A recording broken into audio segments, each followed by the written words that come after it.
Depuis le 25 juillet, une délégation de la radiodiffusion-télévision burkinabé séjourne en Côte d'Ivoire dans le cadre du 9e traité d'amitié et de coopération TAC. À l'invitation de la radiodiffusion-télévision ivoirienne, cette équipe conduite par le directeur général Pascal Thiombiano est venue s'imprégner de l'organisation de la RTI. Très impressionné également par ce que nous avons vu. Le directeur général nous a fait le plaisir de nous faire visiter le studio production, le studio télévisé, et il m'a également parlé du projet de basculement au Full HD. La nouvelle technologie l'impose et je crois que c'est véritablement la dynamique sur laquelle la plupart des télévisions doivent s'engager.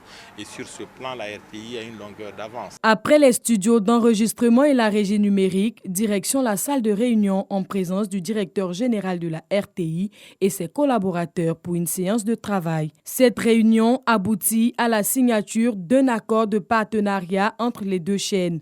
La RTB et la RTI promettent des nouveautés aux auditeurs et aux téléspectateurs.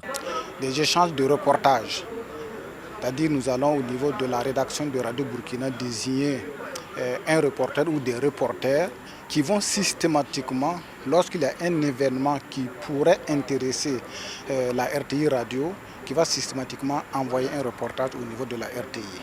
Au niveau des programmes, nous avons échangé notre grille, les grands actes de nos grilles de programmes, pour essayer de voir ce qui pourrait intéresser la RTI dans nos programmes d'émission. Dans le cadre de ce 9e TAC avec la RTB, nous proposons des conférences de rédaction communes et puis un grand journal commun. Nous proposons plusieurs dossiers sur la vie des Burkinabés en Côte d'Ivoire, sur la vie des Ivoiriens au Burkina Faso, des exemples d'intégration réussie.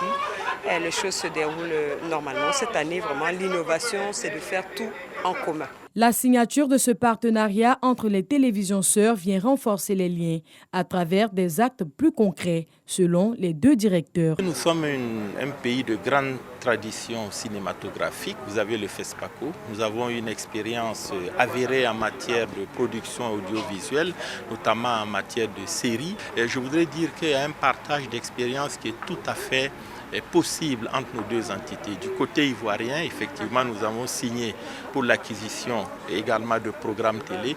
Et c'est ce brassage-là qui permettra de mieux faire connaître nos deux peuples de part et d'autre de la frontière. Nous avons beaucoup de projets sur lesquels nous travaillons, mais on a commencé d'abord par les acquisitions de programmes. Pourquoi aller chercher ailleurs et à des prix exorbitants ce que nous pouvons trouver sur place l'un chez l'autre pour agrémenter la grille et les programmes. Donc nous travaillons d'arrache-pied sur ce volet et également nous allons renforcer notre coopération en matière de production et de coproduction. Déjà nous bénéficions lors des missions dans l'un et l'autre des pays des équipements et du personnel sur place, ce qui nous fait des économies importantes.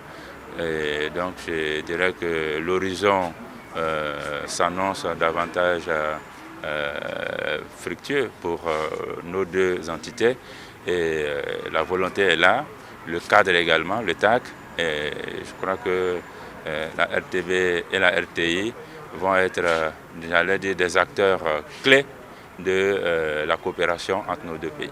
Les jours à venir, les téléspectateurs et auditeurs burkinabés et ivoiriens verront l'apparition de nouveaux programmes sur les antennes de la RTB et de la RTI. Pour rappel, en 2019, les deux maisons de télévision ont signé plusieurs partenariats de collaboration.